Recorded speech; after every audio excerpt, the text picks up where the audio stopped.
crap, y'all. This has to be one of the most satisfying endings I've seen in a while. Maybe it's just because of the insane amount of anticipation from the constant delays every week that we've had during the airing of this series, the months of waiting and anticipation, or maybe it's also due to the fact that was a split core series. This anime, on one hand, it's frustrating watching this week to week. I'm gonna be honest, but on the other hand, I am going to absolutely enjoy rewatching this series once again, all at once, and not having to wait week to week. That being said, this episode was absolutely phenomenal, absolutely incredible, and you should, in my opinion, I think, go out of your way to watch this series, especially if you're like an AOT fan, because I know most of viewers here are here for AOT and not 86, but you definitely should check this out if you're into it. I may make a video on that in the future. We'll see. Anyways, we just got to go ahead, jump right in, and talk about this episode.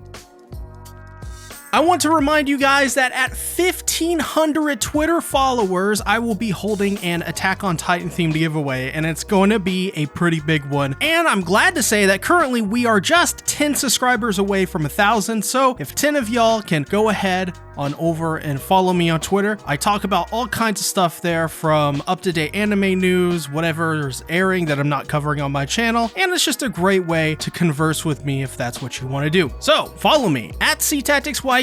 Let's get back to the video. So this episode is really split up into 3 portions. You have the 86 portion, which focuses on the characters that we've been focusing on for the past, well, this second half of the season. Then it switches over to Vladilina's perspective, more in line with something you'd see in the first half of this series. And then what I'm calling the Shin Cross Lena portion of the episode, which is right at the very end where you have all of them reunite. I'll talk about that, of course, later in the video, but we first got to start out with actually the Shin stuff and the 86 stuff, because this is actually possibly going to really set up a season 2 if the show gets it. We didn't get an announcement at the end here. I'm not very hopeful it's getting a season 2 after this. We'll of course talk about that once again later in the video near the end. So the 86, they all return and they basically celebrate Christmas together. It's actually this whole first portion is so lighthearted. It's really funny. It is really on point for a lot of these characters, and I quite enjoyed it. So when they're going to celebrate Christmas, I love some of the gifts these characters get. Anju, though, she returns to cooking. She seems to be really into it. I'm happy for her. I'm happy for all of the 86. Of course, Kurita, her thing is this whole episode is just radiating single aunt energy. Oh my god. Kurita has turned into the most single person in this entire series, and I don't know if I should love this or hate this, but I think the correct answer is, listen fellas, I'll take the bullet. I'll take Kurita. That's fine. She's single. I'm single. Oh, come on. It's a match made in heaven. I also like Frederica and Shin making French toast, and for some reason Shin decides to use eggs. I don't get it. It's just French toast. It's not that difficult. That being said, apparently it is that difficult, because after Frederica throws up the cross on Shin's eggs, they actually present the food to the rest of the 86, and they hate it. In fact, Anju is so offended by it, she goes to complain to Raiden about it. She goes to a totally different person that's not even in charge of the thing, and it's like, did you see this? Taste this. This is terrible. I don't know. Maybe Anju's a food elitist.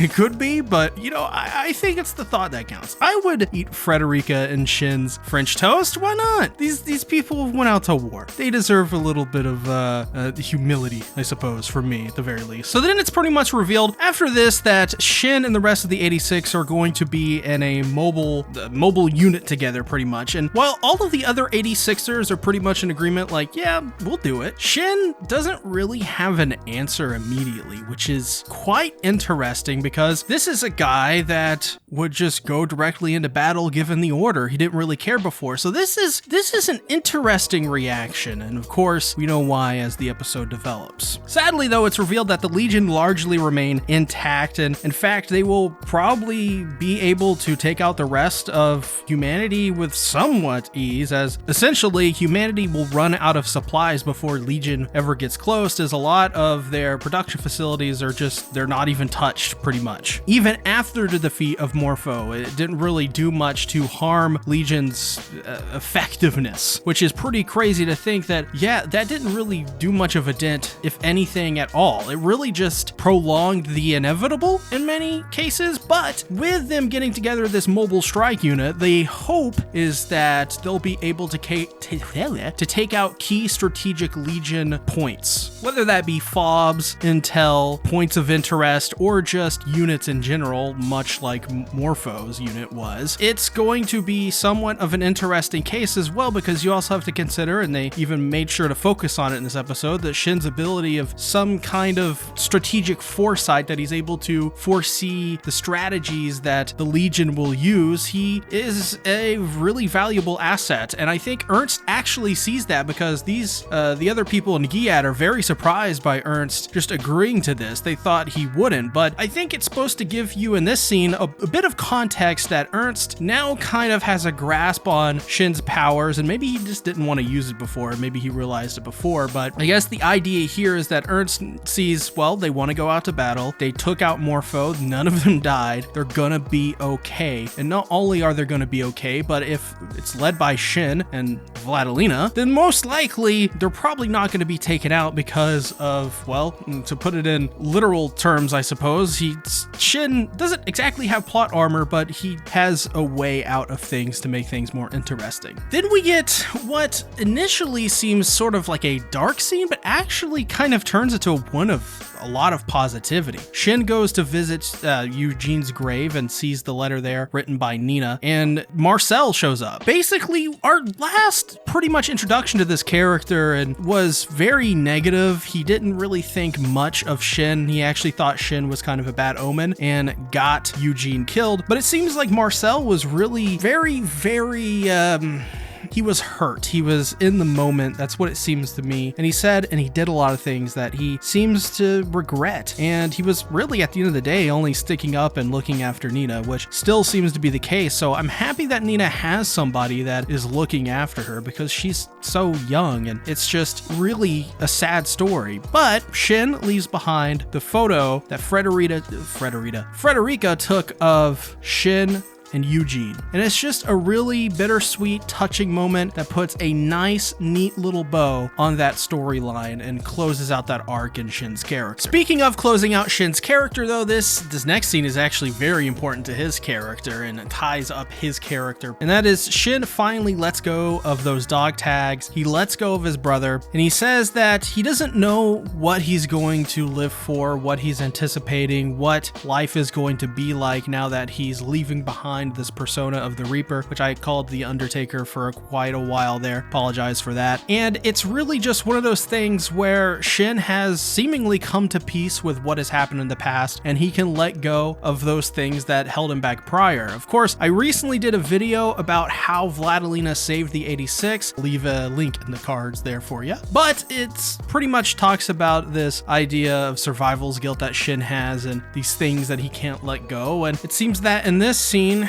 it was a nice little closure from that video that I made. So it's really nice to see Shin move on from this. I also like how he mentions that he's moving on for not only himself, but for his comrades and as well her. Wonder who her could be. Obviously not Aunt Kurina. Couldn't be. The second half of this episode is, it's so nice to see Lena back. Oh my god. I love her return to this series. It is absolutely amazing so far. I loved her in the last episode, and this episode felt like good old times. You know what I'm saying? A little bit bitter, a little bit, not like how it used to be, but for the most part, this was pretty much exactly what I wanted from Lena's return to the series. I also want to say, before we get into the second half of this episode, I do want to say and point you guys towards that second channel again. I'm going to announce right now that if, I will be continuing to talk about 86 over on that channel, as 86 videos don't exactly perform well on this. And subscribe there. I'll leave a link in the description below or in the pinned comment, along with a link to my Twitter page. I'm sure you guys will love it because I'm currently reading the light novels.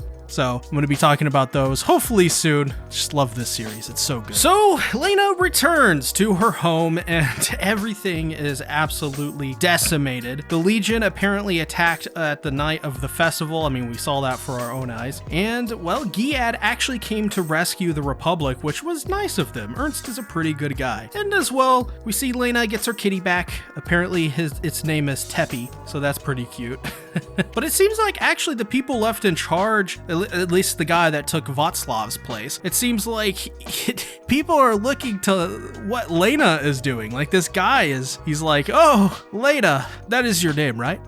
You know, your ideas are great and we love them. And I thought the same as you. So I think you should just, you know, do whatever you want to do. And Lena is just kind of aloof about the whole thing. This is a pretty interesting scene. Also, Teppy did not like the new commander guy, which is rather unfortunate. Also, it's rather unfortunate that Václav, he fell and perished in the fight. He apparently did it to buy Lena time, and it's sad. It really is. Uncle Václav is not of this world anymore, and you gotta think there's not much left of Lena's bloodline. We don't know where her parents are. Well, her one mother, I guess, is seemingly the only person that may possibly be left in their family. We'll find out. I'll find out when I start reading the light novels. Most importantly, though, Annette is alive! In this scene, it is rather nice to see them interact because they're back. They're all on the same page again with each other. They seem to be friends again. It seems like whatever Annette had going on with Lena, all of that has been just, you know, it's water under the bridge, right? Annette also figures out that the Federacy has adopted some of their tech, which Lena perks up to this because she realizes, oh, that could be the 86, because there's no other way to, you know, to explain how they adopted some of their own tech from the Para raid. Also, Annette applied to be a dispatch officer in Giad. So along with, you know, Lena's going to be in the